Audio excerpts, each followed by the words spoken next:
Now, Austria's legislative elections exit polls are in, and they're sparking significant discussions. Now, the exit polls indicate a major shift in the political landscape. And today, we're joined by Piotr Andrzejewski, Institute for Western Affairs, to explore the key outcomes of the election, the potential formation of a new government, and what this could mean for Austria's future and the EU. Good evening, sir. Thank you so much for being with us here this evening on World News here at TVP World. Thank you for inviting me. Sir, so it's quite a big day for Austria. The exit polls are in, and the Austrian Freedom Party, the FPO, seems to have secured 29.1% of the vote, marking its first ever win, if we can call it that. Now, what does this say about the current political landscape in Austria? I mean, how significant is this victory historically for the FPO?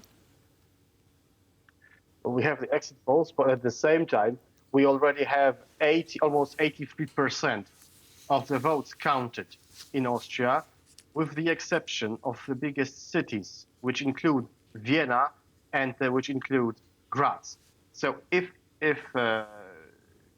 votes will be counted from the big cities, I believe that the results of the Freedom Party of Austria, the FPO, will be slightly lower, but it will not exceed one percentage point, at least. So it might be slightly lower. Even now, we see that from the exit polls, compare the exit polls with the votes counted, it's slightly lower. But nevertheless, we have to say that this is a historical win for the FPO party. They have exceeded their historically best result in the year 1999, at the time under the populist politician Jörg Haider. So now Herbert Kickl has achieved a victory and a result that the FPO did not have for a very long time. But the question remains: is this enough to actually come to power and to govern Austria? Right, so you just mentioned Herbert Kickl, the chairman of Austria's Freedom Party. I want you for a moment just to take a listen to a quote that he was heard as saying.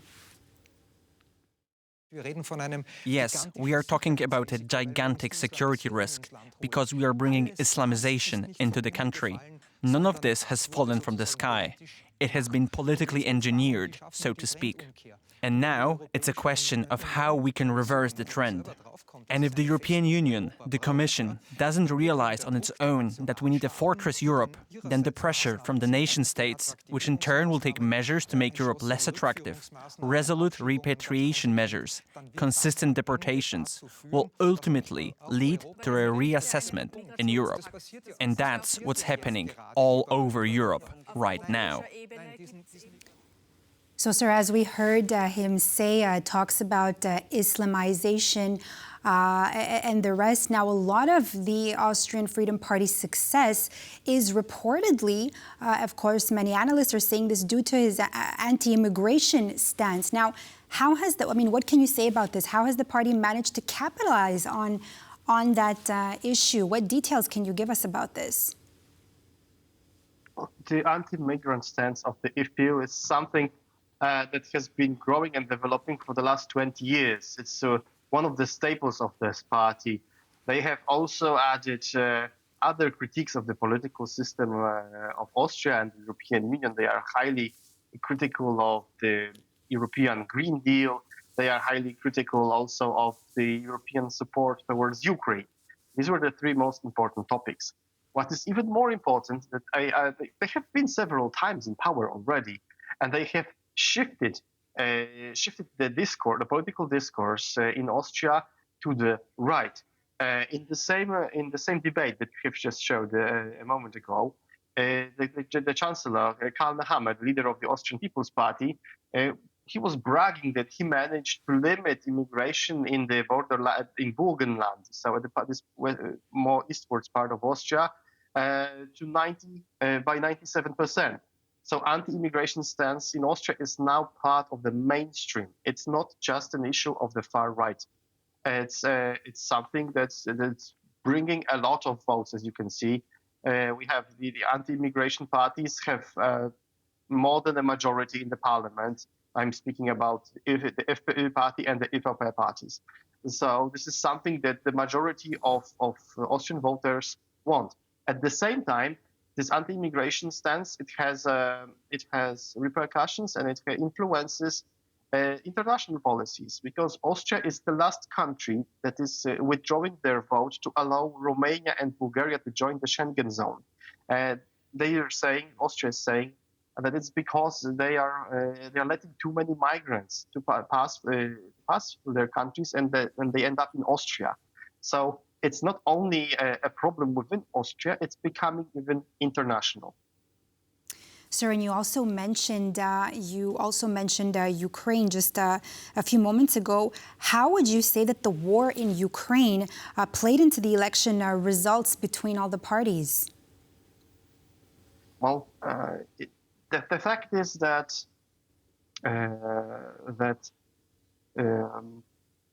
FPÖ is highly critical of any support towards Ukraine, and they're quoting the Austrian constitution because Austria is a neutral state. It is written within the constitution, and the understanding of the neutrality by the FPÖ is very, very limited. And it means Austria has a tradition of being of active neutrality. So a neutrality is engaged. It's engaged diplomatically, but it's also engaged in humanitarian help in Austria. So at the same time, we have problems with the budget. They have problems with high levels of state debt, and the FPÖ party, they want to limit further that simply by stopping any help to Ukraine. And I want to say that Austria isn't really helping that much in terms of their possibilities that this economy has. It's a rather wealthy country, and they're only sending humanitarian help, and they help to rebuild certain hospitals or schools or kindergartens, and they send non-lethal help, so medical assistance. And it's not even comparable to what, for example, the little Baltic states do, like Latvia, Estonia, and Lithuania. But at the same time, it's an easy way to gather some points. Austria has traditionally been more Russian-friendly or Russian understanding than other European states. And it's a thing of not just the last 5 or 6 years. It has been ongoing for decades. So there is a possibility to capitalize politically on a more pro-Russian stance in Austria. I was just going to ask you that. What kind of shifts and changes could we see in Austria's EU policies? I mean, you're talking about Russia and possibly of going a little bit more pro-Russian, but what about it changing also EU policies, to be more specific? Well, we have this new plan that was presented by the former Prime Minister of Italy and the former President of the European Central Bank, Mario Draghi.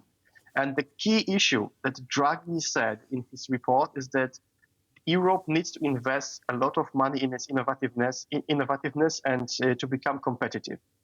And he said Europe needs 800 billion euros yearly simply to catch up to the United States. And how he wants to achieve it? He would like to achieve it by issuing pan-European debt. And this is something that Austria will not be happy about. Already during the COVID times, when the first euro bonds were issued, Austria was one of the frugal 4 states that were against it.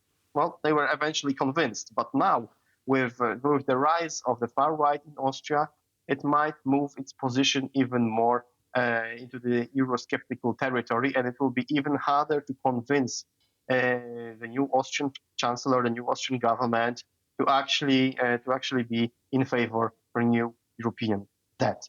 So in this instance, Austria would be the country that limits European integration.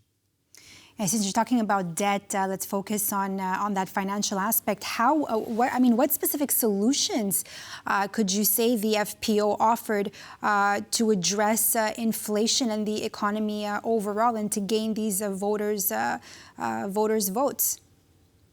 Well, they had these populist ideas that, first of all, they want to save money by stopping the help going to Ukraine, and at the same time, they want to stop any kind of developmental help that goes to the countries in the global south. So this is one thing. Other parties, they had the Social Democrats, they simply want to tax the rich. This is what their leader Andreas Babler said, and at the same time, we have Karl Nehammer from the Austrian People's Party, who wants to incentivize people to work. He wants to limit taxations on people who work overtime and people who work when they reach a retirement age. So he wants to put more value towards the working people. So there are several ideas that will be probably discussed during the formation of a new ruling coalition. But what type of ruling coalition it will be, only time will tell, because all options are on the table. But I have to highlight it that the FPÖ and Herbert Kickl, the winner of tonight's evening, will have a very hard time of forming a coalition with the People's Party. It's going to be a very rough road, simply because Karl Nehammer does not want Kickl to be in charge. In Austrian political culture, the winner should take the position of the Chancellor of Austria, so the Prime Minister. And this is something that is not acceptable. It's not acceptable for Karl Nehammer. It's not acceptable for the Austrian People's Party. And this would mean that Herbert Kickl would have to step down. Will his ego suffer this, and will he be able to actually step down as the leader of the party, not become chancellor, in order to enable FPÖ to come to power with the IFOP coalition? We will see. I'm actually quite skeptical about this development. And just very briefly, sir, a last question to you, because we're very short on time. You mentioned the People's Party. I'm looking at the numbers here, and it definitely saw a significant drop in support. Correct me if I'm wrong. It lost 11 percentage points. What led to this decline, very briefly?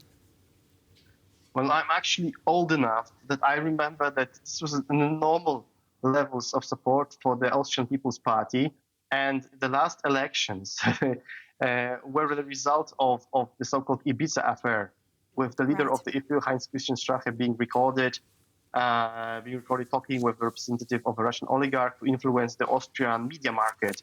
And this led to a significant drop in popularity of the FPÖ. And 10 percentage points of voters moved from the Freedom Party to the People's Party. So the last electoral result was an exception. It was not the rule. And now simply the levels of support have reverted to their previous levels that they were on 8 years ago. So there's actually nothing special about it.